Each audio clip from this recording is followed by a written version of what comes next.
Good evening, everybody. Welcome to First Church of Religious Science here in broadcasting in New York City, broadcasting all over the country, broadcasting all over the world. We meet every Thursday for our Louise class. This is the one you're tuned into right now. And Wednesday night, we have our Creative Living series that Jimmy is hosting, facilitating. And every Sunday morning at 10:45, we have a guided process and a lesson at 11. We are primarily virtual. I want you to know that that's not unusual. It's the future. It's actually the present. When I was teaching religious science years ago, our headquarters were in Spokane, Washington, and that organization was in financial trouble, and it joined with the other group, the United Group, which was having its challenges too. And they joined in Golden, Colorado, and became a bigger organization for a few years. And then their numbers dwindled and COVID happened. And as a result, they have sold their building as well. So I have a lot of people that are always talking about, when we'll all come together in physical space again. And we're very fortunate in New York City because we do have a building and we can accommodate 50, 60 people in one room, and we could do an overflow room.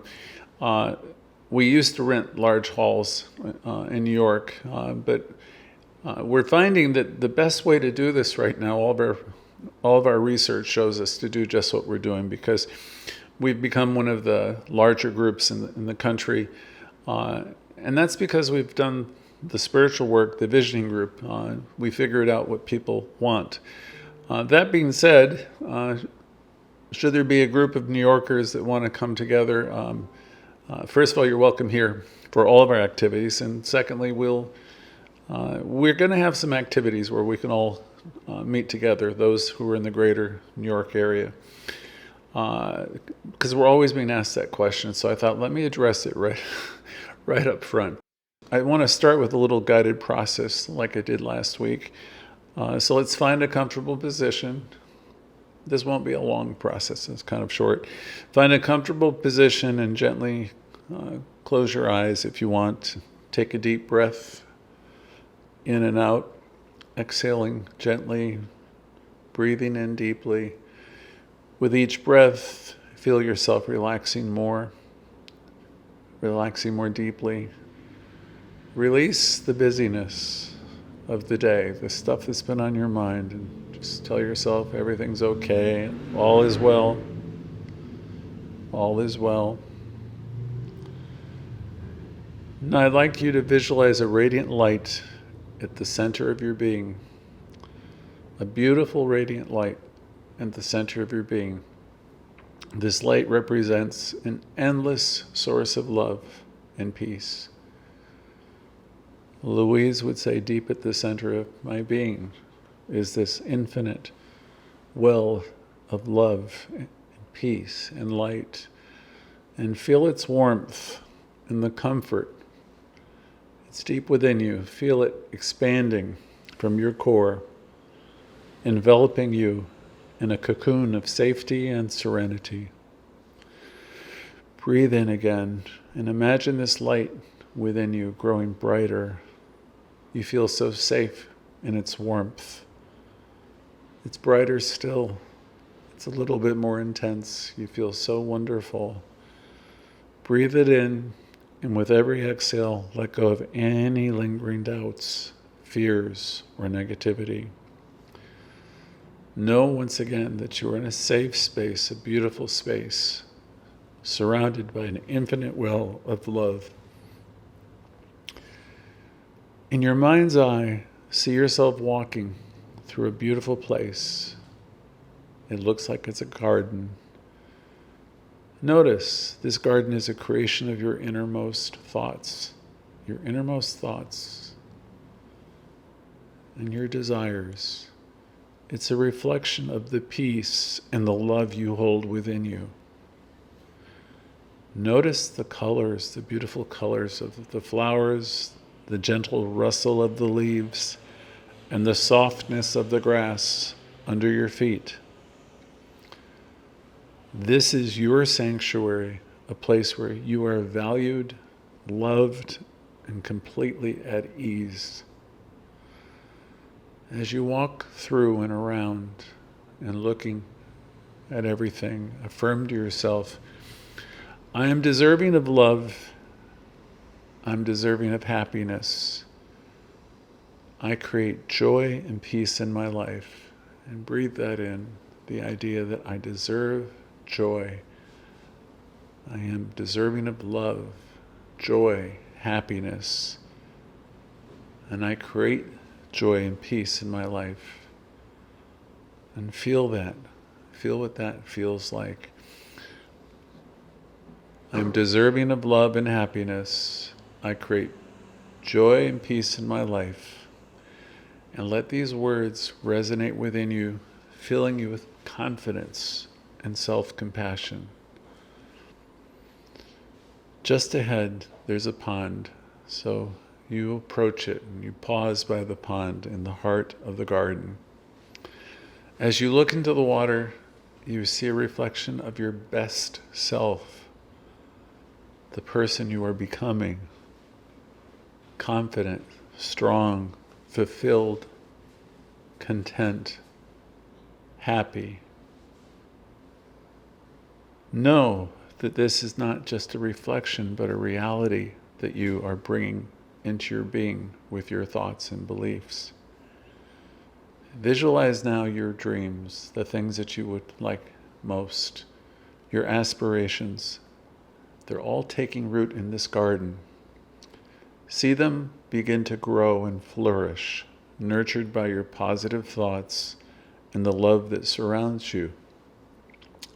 Feel the joy of knowing that you are the architect of this beautiful reality.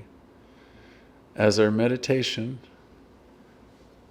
comes to a close, slowly bring your awareness back to the present. Feel your chair and the ground supporting you. Hear the sounds in the room. Begin to move your fingers, your limbs, and whenever you're ready, gently open your eyes, returning to the here and now, at peace, refreshed, rejuvenated.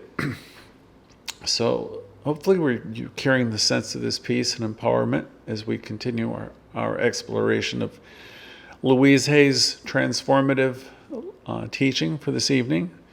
So thank you all for joining me on this journey.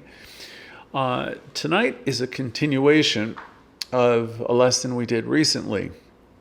I solicited a bunch of questions in our social media, and I threw it out. If you have any questions, let us know, and as a result, we've got dozens and dozens of questions. And I recently went through, I can't remember if there were 10, 12, 13 of them. And I thought, well, why not throw them out here? Because these questions are coming from many of you, and I'll do my best at answering them. And before we do our little quiz, our questions and answers, I have a little poem for you to help us for this exercise. The poem is entitled Whispers of Wisdom, and it's tied into our question and answers. In a world of questions, clear and bold, Louise Hay's words, like sunlight, unfold. Love yourself, her wisdom rings, and each word healing springs. Ernest Holmes, with insight vast, guides us through questions we've amassed. In the quiet of our inner bays, answers whisper in a myriad of ways. In our silence, we seek and find the Spirit's answers, loving and kind. From the teachings old and ever true, a journey of the inner view. Tonight, as we explore and seek, in every question's answers peak, our souls in wisdom embrace, find peace in this sacred place. So let's begin. You can ask other questions too, but I have a bunch. So if you have questions, these are questions that Jimmy and I have put together. We get questions, in Instagram, sometimes Facebook, Twitter, YouTube, and people send in questions too. So from one of our followers, I've changed the names. This person is Alex, right? So the question is, in what ways can affirmations specifically target and alleviate my physical ailments, according to Louise Hay, her philosophy? Well, if I were talking to Alex, I would want to know more about, what was going on with him. But generally speaking, if you know you have a condition in your body that's going on, the practitioner looks at the whole person. Let me answer it that way. If I'm doing practitioner work for you, or Jimmy is, or Reverend Judith is, and you're coming to me with a specific problem in a part of your body, his question is, in what ways can affirmations specifically target and alleviate physical ailments, according to Louise Hay's philosophy? My first answer would be the best answer is, we look away from conditions. We listen to people, we have empathy when they call us or when they write to us. But we're not trained to see dis-ease. Our training is to see the truth of the person, to see that they're whole, that there's a pattern of health in operation. And so when the practitioner is treating his or her consciousness, and they're thinking of that person, they're seeing the person is overflowing with health, knowing that there's healing activity present right now, releasing the need to believe otherwise, and if it's a specific organ of the body that the person has mentioned, you would actually, visualize that particular organ, every cell being energized, and the practitioner's work is not actually done until he or she has a shift in consciousness. So in other words, if you're asking a practitioner, you're presenting the practitioner with the challenge, it would be the practitioner's job to take the time, effort, what is Ernest Holmes from the glossary, I always tell you the same thing. It's the time, the art, the method of ridding that negativity, that negation from your consciousness. So the practitioner would have to, if he or she's doing it properly and powerfully, would have to see you as overflowing with health, knowing that there's a perfect pattern of health in operation, and knowing that, the healing has occurred in the mind of God. So that's probably over answering the question. In what ways can affirmations specifically target and alleviate physical ailments? You want to bring if you're doing it for yourself, you want to bring your affirmations to a place where they are more than mere words. You want to build up the consciousness where you actually believe what you're saying, and you can energetically feel this shift in consciousness. When you're starting to do that, you're actually starting to do affirmative prayer, which is usually a 5-step process, which we teach. So that was question number 1. Thank you for the question. We're going to give it, again, we're making up names. I know who this is, but we're calling him Alex. Thank you, Alex. The next caller, Sarah. Louise Hay often spoke about loving oneself as the key to healing. Yes, she did. She in fact said all healing is self-healing. Can I share some practical daily practices that can help in cultivating self-love? Sure, I can, and I'm sure people in the chat room can also. So again, Sarah's question is, Louise Hay is always talking about loving ourselves as the key to healing. Louise Hay actually said, all healing is self-healing, and she went on in lots of parts of her different audios and her writings. She'll say, we've been criticizing ourselves long enough. And she's suggesting we really want to find a way to stop. We have to find a way to love ourselves, treat ourselves like we are our best friends. She said you would never treat people the way you treat yourself. So finding time to slow down and to stop the chatter, the negative chatter, learning to be kinder to the most important person in your world, which is you. Louise would actually say, self-acceptance and self-approval are the keys to all positive changes.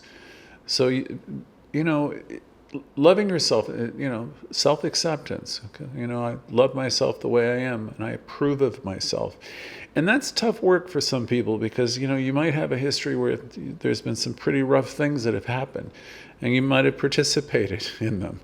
You might think yourself is the cause of a lot of problems. And any of that can be true.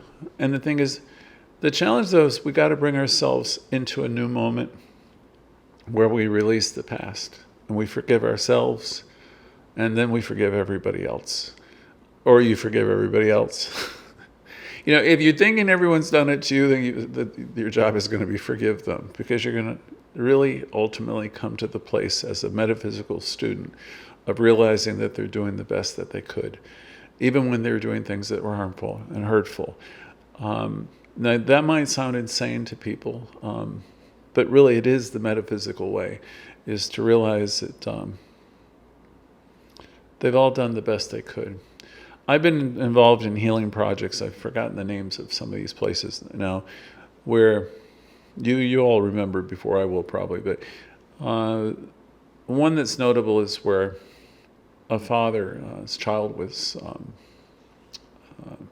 killed, and he wound up forming an organization, and he actually was able to forgive the person who killed his son. I'll research that for you for the next class. It's quite a story, but forgiveness is going to be the answer. Holding grudges and anger will never be the way.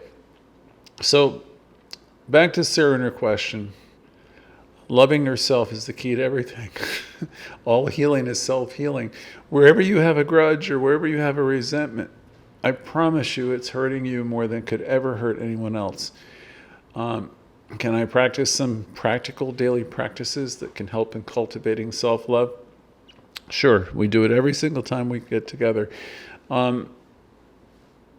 Cultivating self-love. As soon as you see yourself going to the dark side or negative, however you want to think of it, stop. Stop. I had a British student, Joyce. She's a real person with a real name. She's passed away years ago. She was almost 100 when I met her. She kept saying, next, next, next, in her British accent. Wherever she found herself, complaining about anything or anyone, she would stop herself mid-sentence and she would say, next. Or cancel.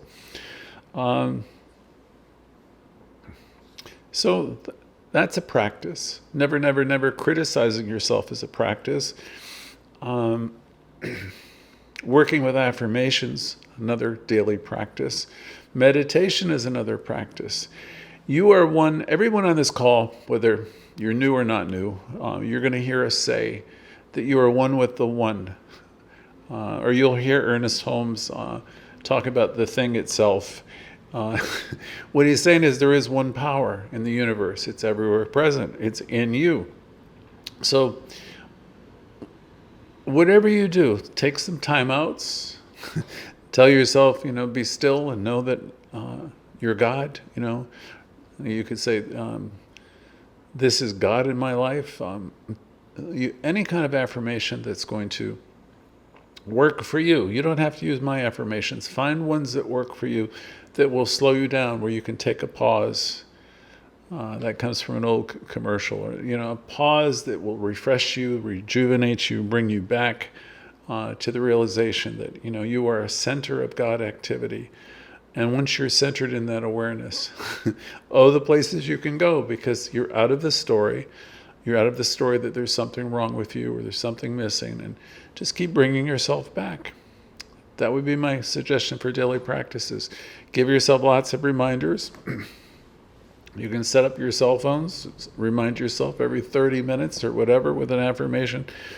I don't know how to use them that way, but I've seen people use them that way. So there's lots of suggestions for daily practices. I'm sure many of you in our chat room will give you many more. These are just some that are coming to mind. Back in the day, I was using sticky notes and magnets and things on the refrigerator. You know, the big computer screens we all used to have. And mirrors in the bathroom with affirmations. So let's go to, we have an online student, Michael. How does the concept of mirror work that Louise was talking about help in personal healing? Well, it's helpful because it's going to help you turn the conversation around.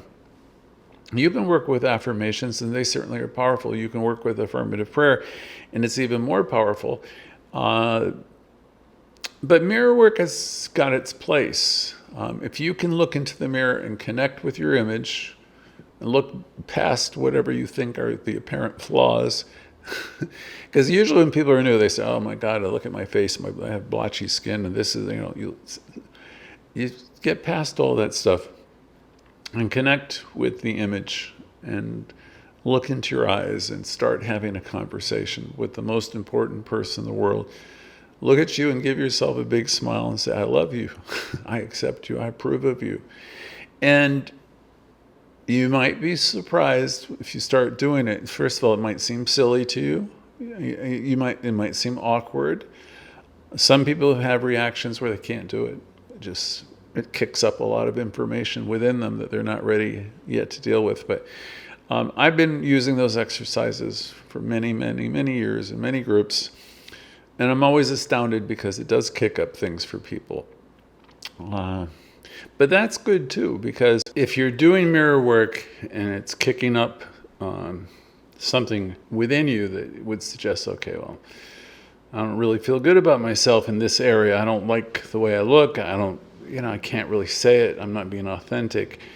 That's shedding some light. It's a little bit like when we're doing affirmative prayer. If you're doing an affirmative prayer and you're proclaiming that all is well and that you're whole and you're complete and that you're an inlet and outlet of God activity, if that doesn't seem real to you, it doesn't seem true to you, it doesn't ring true, you're striking gold. With the mirror, it's instant. If something's happening, it's showing you an area in your life that you really probably want to spend some time with.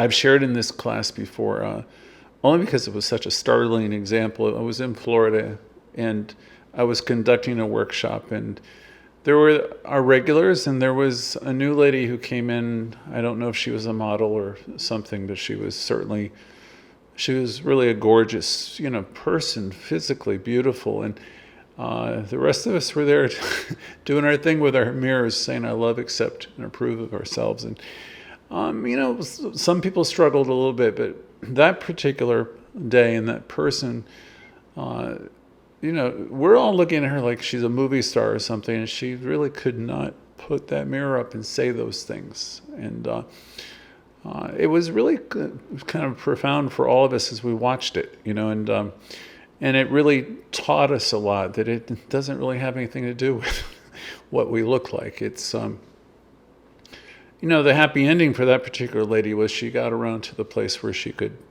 use the mirror and begin to have a conversation and look into her eyes and say, "I'm starting to like you. It's getting better." So there's, for Michael's question, how does the concept of mirror work, as proposed by Louise, can help with your healing? Well, one thing, it can really show you where you've got some blind spots or some spots that need some attention, and then and that's positive. But in terms of repetition, if you just go in the bathroom or wherever you go, and maybe it's your bedroom, you have a mirror in front of your bureau or something, give yourself a smile and give yourself "here's looking at you, kid," or you're doing a good job. It's really important to help that dialogue that we all have within us change, to shift for the better. because we are trying our best to up that dialogue, to be kinder to the most important person in the world. So mirror work is a tool. It's a powerful tool. We occasionally do it here. We've done it when we sit down in circles. It's a little bit more. I'd have to figure out how to do it in a big Zoom call, but that's the answer for Michael's question. Do it often. Look at yourself and give yourself some congratulations, give yourself some praise, because this is what this class is all about, is learning to love ourselves, right? Next, we have a question from someone, Emma, one of our Zoom people during the past couple months, asked, how do we explain how Louise Hay's teaching, how her teachings align with the idea of mind over matter in overcoming life's challenges? Okay, we can all think about that a little bit, mind over matter. Louise would say all illness is created in consciousness, or that we attract illness in consciousness. Louise would say when we have a lot of stress and we have a lot of criticism and anger, we create, she uses a hyphenated word, dis-ease in our body. So in terms of Emma's question, how do you explain Louise's teaching, mind over matter? If you want to accept what Louise said, mind over matter, if you have the ability to create disease through consciousness, it's logical that you would also have the ability to participate in your own healing. If you're a person that you're reacting to everything, and your tendency is to be highly stressed, and you build up cortisol in your body, and your adrenaline's running, and you're just making yourself a wreck, you can see how that would participate in dis-ease, right, and bringing forth a lot of stress in your body. In terms of mind over matter, if you can bring yourself to a place of peace and tranquility,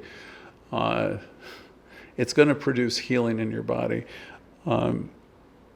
We have our roots in the metaphysical movement, the transcendental movement, and that's what all of them were talking about, the early healers and stuff, is planting a new idea into your consciousness, a more powerful idea. We want to replace the negatives, trade in the lesser ideas, the old beliefs that we have that are harmful, in for more expansive ideas. And then, in fact, you'll be seeing mind over matter, because the powerful thoughts are alignment with what I'll call the givingness of life.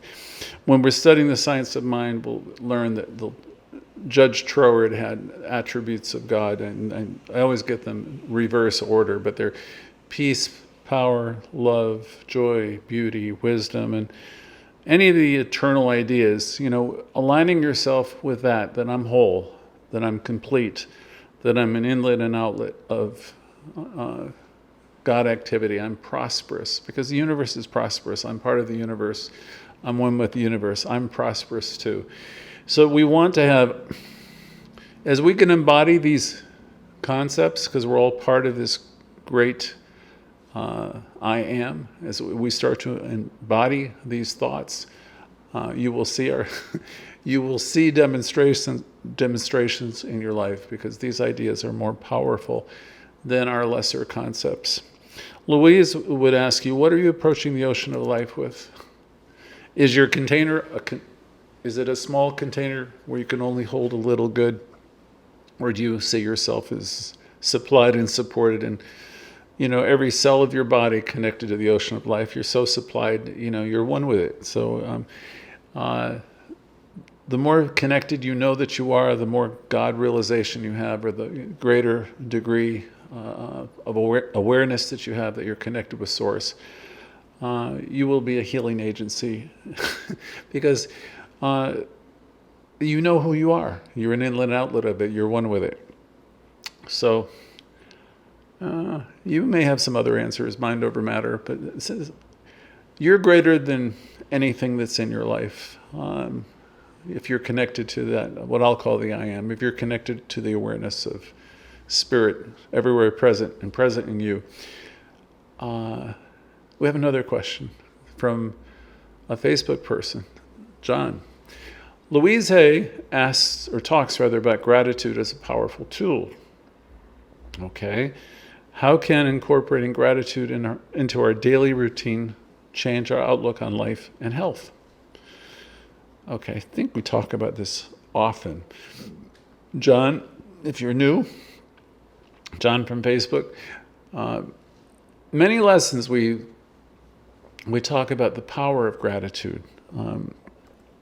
From the Science of Mind textbook or the teachers that I've had, gratitude, I've been told, is causative. If I'm coming from a place of gratitude, I'm just creating an avenue in mind. Your consciousness is creating everything. But, if I'm cultivating a consciousness of gratitude, I'm opening up avenues in mind. It's just, someone once said, if I could only have one prayer, it would be thank you. It's gratitude will change your life. We are practitioners, right? Those of us who practice the teaching. We practice seeing the good in the God, right? We keep practicing it. Practice. If you're coming from gratitude, it suggests you're taking the positive approach. You're developing positive expectancy. So gratitude is going to be probably the most powerful tool in your arsenal, or your quiver, your arrows of tools, because if you're always coming from a place of gratitude, you're opening your consciousness up to immense good. We want to release the need for the other stuff, right? The other stuff serves its purpose, and we figure out what it's there for, because there's underlying patterns and things that we want to deal with. But that's probably the most powerful tool, John, that, if you're listening, that you could have. How can incorporating gratitude into our daily routine change our outlook? Well, if you're going to go with most people's research, which will say the high tendency of most of the people on the planet is negative, if you're somebody who's developing gratitude, it's going to change everything. Many people on this call actively work on being grateful. I know some of you have done a lot of work for a lot of years in yourself, but for any of us, when we find ourselves going in the other direction, remembering to cultivate this gratitude will turn things around. In so many ways, I'll say this, yesterday ended last night. Start again. Start your day over, even if it's 3 p.m. And if you were in a 12-step program 40 years ago, they didn't say it quite as nicely. They said, get grateful. And I thought it was kind of rough when I first heard it. But what they're trying to tell people is, if you're just doing the poor me, or poor me and ain't it awful, if your underlying conversation is feeling sorry for yourself, that's not going to bring you anything that's going to be wonderful in your life. So we want to step out of any idea that we're victims of life. We want to see ourselves as victors. We want to know that we have power to use. Ernest Holmes said there's power for good in the universe greater than us, of which we're a part, and we can use that power. So for John, gratitude can change everything. So the more you can use it, it's just like affirmations. They build up in you, and it'll change your life. I hope that answers your question. Now, Jimmy has had an email from a viewer, Lisa. And Lisa's question is, in the context of Louise Hay's philosophy, how can we effectively deal with negative emotions like anger and fear without suppressing them? Good question, Lisa. Other people are going to probably answer this in a different way, but I've got two minds when it comes to this question. When we working with the teaching itself, we have a tendency to look past the apparent problem to a greater truth. And if you're able to do that, good. But sometimes there's negative emotions that you really have to address. You can't just bypass them, nor would you want to, because if you don't deal with it and you suppress it, you know, it's going to come back. We have an old adage here, you know, same song, different verse, a little bit louder, a little bit worse. And what that is talking about is if something's in your life, it's in your consciousness, so it's in your life, and you want to deal with it. You want to find a way to really neutralize whatever the condition is. So you want to honor it. You want to learn what you need to learn from it. You want to see what the pattern is attempting to show you, even if it's not even slightly true. You're feeling what you're feeling. The therapist in me would want to say, your feelings have a tendency to follow your thoughts, and that's true enough. If you've been thinking things for a long, long time, say, you know, many years, you know, you can have some very strong emotions around these thoughts. So Louise Hay would probably say, you know, you begin wherever you are. It's like cleaning a house, she'll say, and you start working with your thinking to maybe deconstruct some of your negative thinking, some of the places where you think you're a victim, or some of the places where you think other people have done things to you. And I'm not saying to say that things didn't happen, but just to start looking at them from a different place. The idea that people are doing the best they can with the information, the understanding, and the awareness they have, that's very helpful. It really will help you a lot if you understand that. And then honoring your emotions, but knowing that they're not the whole story. Another piece of wisdom I learned along the way was feelings are not facts. Just because I'm having feelings, it doesn't mean that they're the truth. So we want to slow down, we want to examine it, we want to work with positive affirmations. We try to neutralize any negative thoughts, and we work with our emotions, but we don't try to bypass them. I'm sure other people are going to have a slew of answers on this one, though. So I'll talk more about it. I'll do a whole lesson about it if you want. But that's my quick answer. Okay, we have another one, this time from Instagram, from Rachel. And I'm getting cued in, I'm talking too long. Well, here we are. Rachel's question. I'll attempt to be more brief. Could you share a story or example where someone effectively used Louise Hay's methods to bring about a significant change in their life? Oh, I have lots of those. Personal ones, clients, friends. I remember somebody whose name was Dana. This is back when I first got involved in this teaching, who wasn't very happy. And he had HIV, he had AIDS, and he wasn't really very fun to be around, as I remember. And I do remember him getting involved in our Louise Hay weekly groups.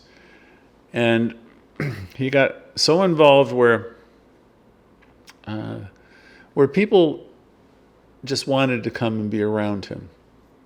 And ultimately, over a 2-year period, he got through different kinds of surgeries. He got through some very painful things with his family, and his because he was rejected by a lot of people. And I saw him work with the Louise Hay material, and I saw him mesmerize his doctors. Everybody would want to come into his rooms, hospital rooms, and just sit with him for hours. And he became like, I want to say, a Jesus figure, and there dozens and dozens of people just wanted to be around this individual. It was one of the most profound things I've ever seen. He lived a lot longer than was expected, and he was an inspiration to everybody. So I saw, in his case, somebody effectively use Louise Hay's methods to bring about a significant change in their life. In fact, because he did, there were many of us who were further inspired to start working with the Louise Hay material. I mean, he probably launched a whole group himself because everyone was inspired by what he did with the teaching. Another thing early on, I remember working with a group of women who were sick and their children were ill also. And I remember the ladies, and I remember them working with loving themselves through a very tough time of their life when their children were sick and when they were sick. And I was able to see the joy that they were able to have even when they were dealing with the toughest type of healing situations, sick children and being sick themselves. I've seen other adults who've been so stressed and so angry and just so shut down start using the Louise Hay material and just see them come alive and brighten up just a little bit by a little bit. I've also seen the people who stay, here's my plug, who stay on the call and you just, I mean, I used to go to therapy and spend a lot of money for a lot of this information years ago, but this is the same information. If you can stay long enough and just keep reminding yourself of how wonderful you are and the truth of your being, and this material can change your life for sure. So I've just shared 3 examples where people effectively used Louise Hay's methods to completely alter their life. I saw one of my relatives who has a ton of everything. A ton of money, ton of everything. And I remember him listening to a tape with me in a car, this Louise Hay material. And I remember him coming to tears and just, commenting, geez, I have so much to learn. Well, and it was amazing to me because I saw him start to make a shift. And over the course of the next year or two, everything started to change for the better.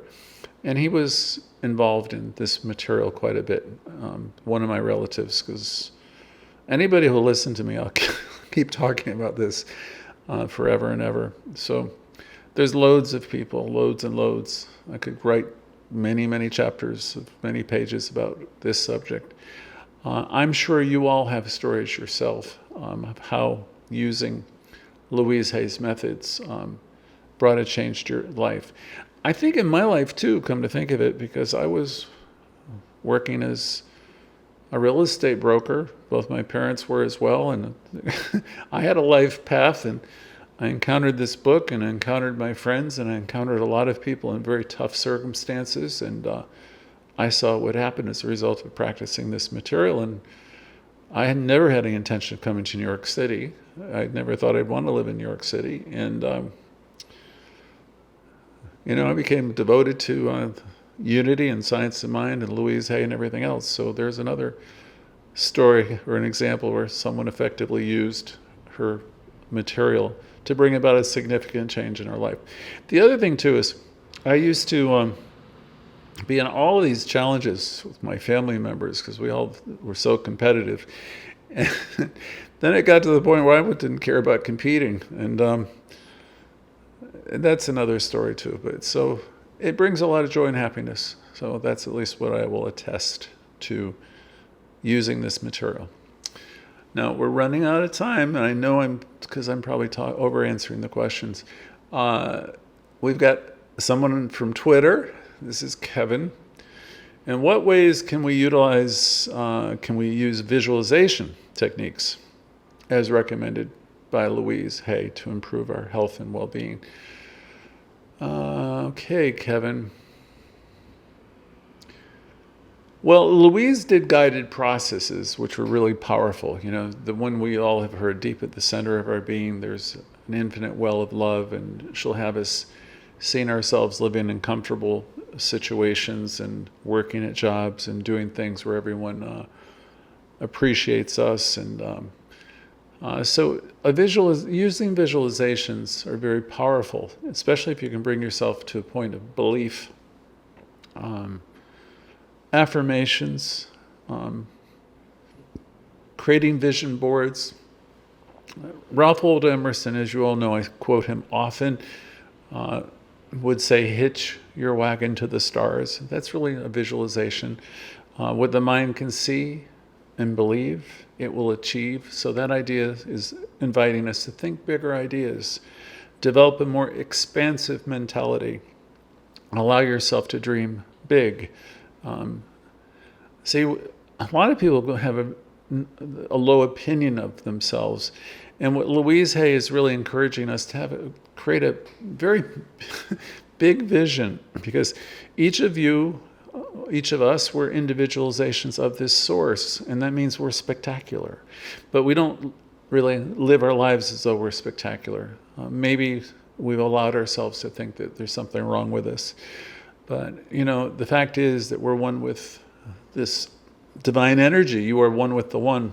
So you're really pretty amazing. If you don't realize it yourself, you're 1 in a billion. And if you come into this class, we're going to keep reminding you of that.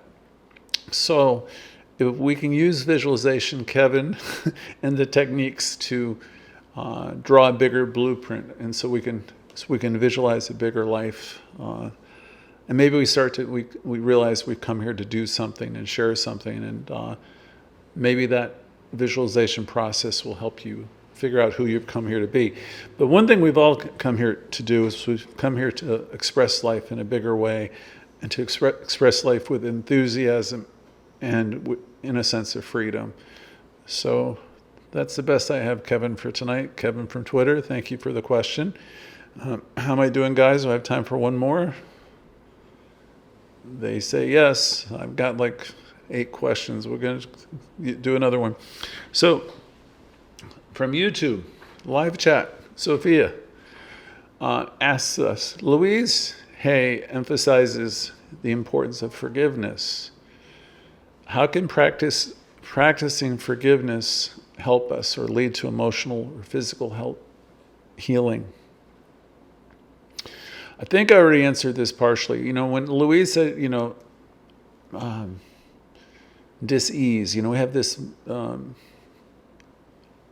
illness is created in these thought patterns. It's one of Louise's points, and where we have a sense of dis-ease. And Louise is suggesting we love ourselves and we forgive ourselves first and foremost, right? And then I'm remembering from the Course in Miracles, each and every instant is for giving. If we're in a place where we're not holding any energy, we're practicing self-acceptance and self-approval, that means we're forgiving ourselves. We're squarely in a new moment, and today we're not carrying anything from yesterday. You're not carrying the ancient corpses that Ernest Holmes spoke about, or the dead wood. You're in a place of bringing light and love into the present moment. So we start with that. We start with the first step of treatment. We recognize and know that there's one power, one energy, and that energy is in us, and we're whole and we're complete. And we release the need to carry anything, and so we're open and receptive. And so it's really important to be that person, and then come from that place of connection. And if you're not there, then you just start again for today. You lighten your load, and you bring yourself to a point where you're loving yourself and forgiving yourself, and releasing the need for any anger, resentment, any of that. And if you keep practicing that with yourself, you're a lifter. You're here to lift yourself up. You're here to congratulate yourself, approve of yourself, and release anything that suggests that you are anything less than something wonderful. If you can do that, it will definitely lead to emotional well-being, physical healing, peace, the peace that passes all understanding. My suggestion here always is to be the first to forgive. There's no value in hanging on to resentment. Release the need to be right. Refuse to be offended. So again, Sophia's question is, Louise Hay emphasizes the importance of forgiveness. It's really important to hold nothing. Let it all go. It isn't worth it. Doesn't mean you have to hang out with people who are doing bad things or hurtful. I'm not suggesting any of that. But hanging on to resentment will hurt you. So again, the question from Sophia is, She's talking about Louise, talking about the importance of forgiveness. I think I've just echoed that. And how can practicing forgiveness lead to emotional and physical healing? If you're loving yourself and you're loving with life, loving life, you're going to see the good in life. You're going to see the good in people, places, and things. And you will be one of the ones that are living what's called the affirmative life. You are acting like a mystic in the 2020s because you're seeing the goodness. You're seeing that life is evolving through you, and you're connected, and you're knowing that you're one with Source, and you're seeing that God activity in everything and everyone and all the time. I'm looking forward to hearing from everybody, and we're going to hand the microphone, the Zoom, over to you in a moment. And if you're new, please say hi. I'm from wherever you're from. We'd like to at least say welcome you. You don't have to talk.